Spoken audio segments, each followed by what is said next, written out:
Thurston County Public Health and Social Services has a new health officer, Dr. Dimayana Abdelmalek. She joins us today to talk about our current status and how we can improve. Hi, Dr. Abdelmalek. Thanks for joining us today. Thank you so much for having me. Tell us, what does a health officer do in the community? So the health officer has a number of roles. So essentially, I'm the physician for the entire county. I'm responsible for upholding the laws and rules and regulations surrounding health. I'm responsible for preventing the spread of communicable disease, educating the community about how to keep themselves safe and healthy. And I also serve as the medical advisor for all public health programming. So who determines that we're under a pandemic? So that's a really complicated question and a great one. A pandemic occurs when there's a significant burden from a specific disease, more than we would expect, that spans countries and continents. The WHO actually declared a pandemic due to COVID-19 on March 11th of this year. But even before that, Governor Inslee declared a state of emergency due to COVID-19 on February 29th. So in terms of the response to a pandemic, even though the WHO declared it formally, many different government officials declared emergency responses to it. Okay, so which health authorities provide guidelines for the county to follow? So there are a number of health authorities that participate in that for us. So the most common ones that we rely on are the Centers for Disease Control and our Department of Health. And then based on those recommendations and local conditions, then local health jurisdictions and health officers can create specific guidance. There are additional groups and agencies that help, including Center for Medicaid and Medicare Services, Department for Social and Health Services, Labor and Industries, among many others. And each of these agencies has a specific role in creating guidance in specific situations. And as a health officer, we look at all of this guidance and we act upon the guidance that's within our jurisdiction, and we help connect people with the appropriate jurisdictions, with the appropriate agencies when they have specific questions. Okay, so we have a statewide mask mandate. What are some of the sources that provide us evidence that masks are effective? So there's actually quite a bit of evidence on this. The two studies that I would like to highlight are first a study that was published in the New England Journal of Medicine that looked at the effect of just a simple washcloth at blocking droplets of many different sizes that were representative of what might be exuded when people cough or sneeze. And they found that a washcloth was very effective at blocking droplets. So from a mechanical standpoint, we do have evidence from experiments like that. Additionally, the Health Affairs Journal looked at what happened to transmission rates after mask mandates were passed. So they looked at 15 states and the District of Columbia and found a significant decrease in transmission rates after masking mandates were enacted in those regions. Well, obviously you don't need to wear a mask when you're at your own house by yourself. What are the other occasions when it's okay not to wear a mask? So if you're by yourself in an office, that's okay. If you're outside and more than 6 feet and maintaining more than 6 feet of distance at all times between you and people who aren't in your household, if you're eating or if you're sleeping, those are the big times when it's okay not to wear a mask. How about if you're by yourself in a studio? Is that okay? Definitely. Okay, good. Well, according to the health reports, it seems like Rainier, Tenino, Bucota communities have fewer cases than the rest of the county. Do you know why? So we see a pattern like this across the country, and a lot of this um, has to do with population density. So when people live closer together, because COVID is spread person to person, it's much easier for the virus to spread. Whereas in general, in smaller communities, we're not seeing that same transmission pattern. So we're incredibly heartened by how well Rainier, Bucota, and Tenino are doing, and we look forward to continuing to support them. Okay, excellent. Well, what other services provided by the public health and social services are in high demand right now? So we do, in addition to the COVID response, we do a lot of other work. So our environmental health group is working a lot on lakes and making sure that our beaches are safe.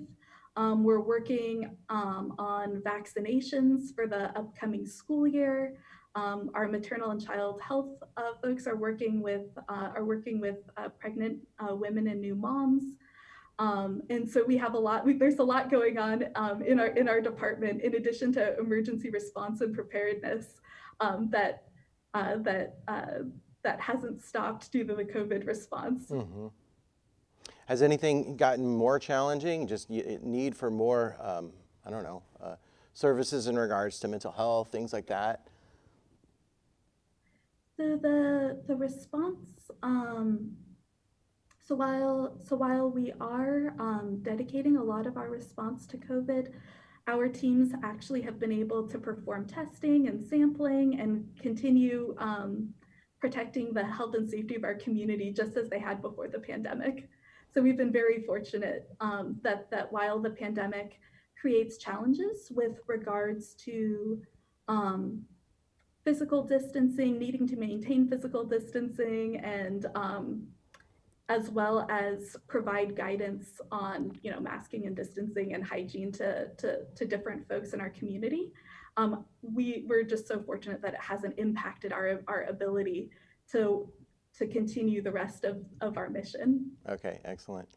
Well, I know that the rates have been going up and down. Where are they now? Is it looking good? Have the demographics changed as far as the positive cases and who's getting it?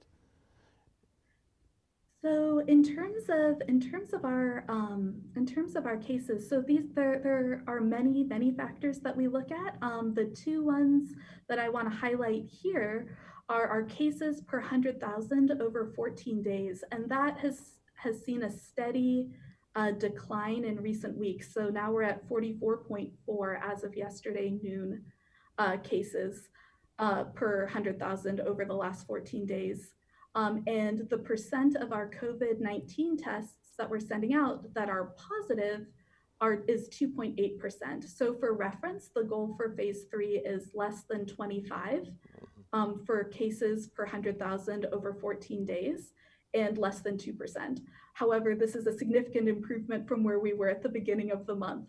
Gotcha. We suspect that some of the bump that we saw in July may have been due to 4th of July celebrations. Okay.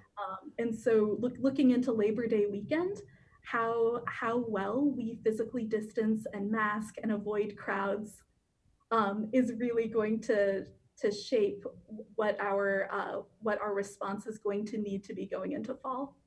Okay. All right. Now, when people get diagnosed positive, does the county do any contact tracing? Do they contact that person, find out where they've been? What happens when you do get diagnosed positive? That's a great question. So when somebody is diagnosed positive, they will get a phone call from, as long as it's within our county, from Thurston County Public Health and Social Services, from one of our case investigators. That person is going to ask them, where they were during their infectious period. The infectious period is 2 days before the start of symptoms, or 2 days before a positive test if the person doesn't have any symptoms. And so we're going to look at that whole period of time where the person could have been shedding virus and see where they were and who they were in close contact with. And then we will call those close contacts and tell them confidentially that they had been exposed. We do not release any names, so it's always safe to give us that information. And we ask those who are identified as contacts to get tested and quarantine for 14 days, because that's the length of time it takes for the virus to show itself if it's been contracted. So that's based on CDC and other research. Okay, so the county will do the contact tracing. I was curious as to how one would know whether or not this call is legitimate, because I've heard on NPR that there are scam artists calling, pretending to be contact tracers. What should we be aware of, and how should we go about being sure that the call is legit? So that's a really good question. A contact tracer will always identify themselves as being from the county. They will never ask for any financial information. They will never ask for your social security number or passport number or driver's license. So if somebody starts asking for that type of information, then you can rest assured that they are not calling from the county, because that's not the sort of information that we need or collect. Okay. So I would be very wary about sharing personal information of that type. What Okay. we will ask about is we'll want to confirm an address. We may want to confirm who you've been in contact with and where you work. And everything that we do is just to identify who might be at risk of getting sick, so that we can prevent spread. Mm-hmm. Okay. Well, we have to be ever vigilant against scammers. So is there anything else you would like to add before we end this interview today? Anything we didn't talk about? Well, I just wanted to say that I've been really impressed with the way my fellow Thurston County residents have pulled together to combat this pandemic. I've been seeing, families out, wearing masks when they're in the stores and in public spaces. I've been seeing people maintain distancing. I've seen people use, hand sanitizer and wash their hands a lot more frequently. So as long as we all pull together, I'm hopeful that we can bring our numbers back down to where they need to be and work towards a safe return to public life. All right. Well, thanks for all you do. I know you're busy. Keep up the good work. Thank you. It was a pleasure being here. With the Labor Day weekend approaching, it can be tricky to comply with the health officer's recommendations, but it's extremely important. Please wear your face mask, keep 6 feet apart, and avoid crowds. For more information on COVID-19 cases and the other services provided by PHSS, go to their website at co.thurston.wa.us/health. Thanks for watching. Please contact us with your suggestions. What information are you looking for that you're not getting? Let us know. For suggestions on topics we should cover, send me an email, rkam@tcmedia.org. Stay updated with Thurston Community Media, and stay safe, Thurston County.